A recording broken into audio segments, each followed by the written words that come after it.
Hello and welcome. We have a very special guest with us here today on the NDTV network for an exclusive interview.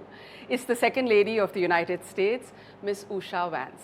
Miss Vance, NDTV की दर्शकों की तरफ से आपको नमस्कार. Namaskar. So this trip to India, what was it that you were looking forward to the most? Oh, it's hard to say. My children have never been to India, which is a terrible oversight, but also just the circumstances of my husband's campaigns and everything. So just allowing them to see all the things that they've heard about, they love Indian food, so having the opportunity to eat only Indian food while we're here was something we were thrilled about. And then of course seeing sites like the Taj Mahal and meeting the Prime Minister, those were very special as well. What did the children like the most about the Amer Fort today? You said they've got this thing about swords and fighting. So I think, so did they sort of feel they were in a fairy tale castle? What did they like the most about the Amer Fort? So as you know, it's a spectacular fort set high up on the hills, and you really feel its defensive capabilities and why it was built where it was. And they're very interested in pretend battles. So they were up there kind of imagining themselves defending against an army. They read about Indian history, so I think they had a good sense of the types of rulers and militaries that would have been present there. So they were just enacting the entire thing in their imaginations. But what about the youngest one? I mean, she's just all of 3. I mean, she's really tiny. Yeah. Well, she's the youngest of 3, so she thinks that she is a 7-year-old boy, and she plays just like the other 2. So she's part of the game. But what did you and the Vice President like, especially at the Amer Fort? Well, I mean, obviously the architecture is spectacular, and we really enjoyed seeing the mix of cultures that were brought in when they were building it in the first instance. So you see the Persian influence, and of course you see elements of Hinduism with the lotus references, and it was just a really interesting representation of the position that the Mughal Empire had at the time and the way that they were sort of projecting themselves. So it was a fascinating study in history. There's a lot of curiosity about what's going on in your kitchen. Everyone is most interested because the Vice President himself has said that he was a meat and potatoes man until he met you, and then your mother taught him how to cook. So now everyone wants to know, what is it that he cooks for you? Well, he's very experimental. He'll try anything. So he's done everything from chana masala to has been making a specialty of desserts recently. So our children especially enjoy that. And he's tried various lamb dishes. He sort of, whatever strikes his fancy, he goes, finds the right recipe and prepares it. So in your home, what does a traditional Indian meal look like? Well, my family is from Andra Pradesh. And they have the most amazing cuisine. Yes, I think so, although we've been enjoying the food of other areas as well while we're here. So my mother and grandmother are both excellent cooks, and my father too actually makes very good dosa, pasaratu, things like that. So I mean, I think it looks exactly like what you might imagine. Sometimes it's very simple and it's sambar and rice and some sort of kura. Sometimes it's a little more complicated, and my mom pulls out all the stops and makes pulao or something, or a few dishes. But it's a vegetarian household, so that usually defines it. And the Andra cuisine is famous for its chutneys. Do you manage to get all the ingredients together there? I am not a preparer of chutneys, but my grandmother makes wonderful chutneys, and I think she manages to figure it all out. She gets the ingredients at the Indian stores near us. Well, that's wonderful. There was something else that I was reading about you, and the fact that at your wedding, you had a traditional Indian ceremony, and you also had a traditional American ceremony. And it's a beautiful metaphor for the way people across the globe are coming together culturally. And was that very important to you? Well, it was very important. We got married in Kentucky, which is the state where my husband's family was from, but we had so many people fly from all over the world, including India. And so both our guest list and the ceremonies were sort of a representation of our very different backgrounds coming together. And my parents, of course, were married in a traditional Hindu ceremony. And so when I imagined weddings and what that might look like, I imagined the pictures that I'd seen of them or of my grandparents getting married. So it was quite important to me to have both elements. So your next trip now is going to be to the Taj Mahal, to Agra. What are you looking forward to for that? Well, I mean, of course, it's one of the wonders of the world, and I haven't been there now in, I think, 2 decades, maybe a little bit longer. So I've I've seen photos recently. I know it's been beautifully preserved. It looks spectacular. And I know that when I take my kids there, their jaws are just going to drop because they love architecture and they are going to be just completely amazed by what was built here all that time ago. Most children, are they full of questions? What's the kind of questions they ask? Well, right now, as I mentioned, they're very into military history, so there are a lot of questions about that.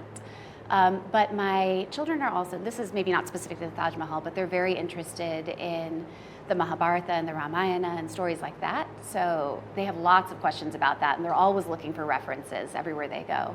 And we've been lucky, of course, to see a puppet show at the Prime Minister's residence, and we've seen, paintings and all sorts of things where they know exactly what the story is just from seeing it on site. Lovely. So they have lots of questions about those. So what was the puppet show? That must have been very fascinating for them. Is it the first time? I mean, I don't think that's culturally, it's slowly kind of even fading out. So was that something that the children really enjoyed? It was something they enjoyed. We saw a few styles of puppeteering, and they were all executed, so skillfully. But the one that really caught their imagination was actually from Andra Pradesh. It had these sort of leather, flat puppets against a shadow screen. And that just blew their minds. It was a story of the Ramayana, and there were these different Hanumans who were of different sizes and flying, and it was just spectacular.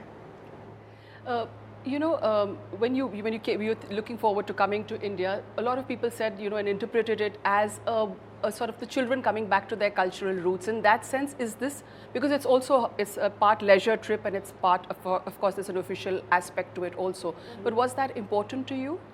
Oh, I mean, certainly. We knew that there would be an opportunity, and an important opportunity for JD to come in his capacity as Vice President for diplomatic purposes, But we always knew that when that opportunity arose, we would all come with him because, like I mentioned, we haven't had a chance to bring our children here, and it's been something they've been dying to do, that we have been dying to do with them. And so we took the first opportunity we could get. I think they were a big hit. Everyone was talking about their lovely outfits when they got off. Everyone was most intrigued and most there was a lot of adulation online for their lovely kurtas and the dresses that they were wearing, which was very carefully and I think well thought out. And did you do the shopping for them? I did, yes. I found this website that sources outfits from India, and I really just enjoy their selection. So I picked a few favorites before this trip, and they'll probably wear some tomorrow because they really enjoy wearing them. But for you and the Vice President, what has been special about this trip? Well, this is also JD's first trip here, and there have been a few things that are special. I mean, first, he's heard many stories from my parents or from me about our heritage, about their upbringing, and to sort of see in real life what it's like, I think has been just really very special for him. And then beyond that, this is, of course, it's a very important country. It's a country that is young and growing and vibrant, and I think he has been very impressed by many things that he has read about India and its culture and its trajectory, and to get to see it in real life and feel just how alive it is, I think has been really exciting. Yes, absolutely. Because I mean, even your journey, to the United States, and your parents, you come from such an intellectual family, and you're really, in that sense, a lot of people aspire to that in India. To study there and to contribute to American society in that sense. Would you feel somewhere that you do embody that aspiration of the Indian? I think so. I mean, I think that my parents brought with them many traditions of scholarship, of a respect for knowledge, of sort of the primacy of books and learning in life. And that translated to the way that they built their household. And that in turn has translated to the way that we've built ours. I mean, when I say my children are interested in things like the Mahabharata and the Ramayana and all these stories, it's because they're surrounded by books. And that is an inheritance from my parents and in turn from our family in India. So what else is planned ahead? Just some quiet family time, apart from going to the Taj, of course, you have an evening today and some time tomorrow. So what are the plans? Well, my husband has a speech to give today, so we'll go do that next. And apart from that, we have any number of activities planned. I think my children are about to take a lesson in making pottery, which they're very excited about. They're very enthusiastic artists. Even the artists. little ones? Yeah, yes, of course. So she's part of everything, I think. Part of everything. She is always involved in everything. And let's see, they're very, very interested in peacocks. Currently, their favorite bird may be tied with certain eagles, and so we're hoping to go find some to look at as well today. I think that'll be a big hit. And you know, there were these two elephants who were out there at the Amer fort, all gaily dressed and wanting to say hello. So were there any special takeaway movements? Because they gave a salute as soon as you were walking out. The Chanda and Pushpa were their names. Oh, is that right? And yes, and they've been practicing for some time to give the royal salute. The salute, we were very impressed by the salute. I actually didn't know that they'd been training for this, but I thought it was incredible that they were able to do it on command in that way. They're obviously very intelligent creatures. I would say I and our children really appreciated that. We also thought that the dancing was very beautiful, and that caught, as you might have noticed, that caught their attention for a lot of the time. I think my children really enjoy dancing themselves without that level of skill. So they were, it's just for fun. You know, they're very small, but they're always looking for dance performances to watch when they can. Yes, all children, I think, they just love to just do a little, you know, and especially in Indian numbers, they love to dance. But all in all, just to wind up, because this is our last question, all in all, if I were to ask you to explain this in a nutshell, this whole trip for you personally, how would you explain it for yourself, your family, and for the children, and for the Vice President also? Well, as we were actually just describing it last night, it is in many ways a trip of a lifetime, because while I've been to India many times, it's been something that I've wanted to share with my new nuclear family, my husband and my children. And so we think of it as sort of a gateway, the first of many trips to come, I hope, and a chance to allow them to enjoy something that they've already grown up appreciating and loving. So it's very special for that reason. So thank you so much. और जैसे हिंदी में कहते हैं NDTV की तरफ से from the viewers of NDTV, namaste, and thank you so much for taking out time in what is a very, very special trip for you to speak to us. Thank you so much, Ms. Vance. Well, thank you very much. It's been a pleasure.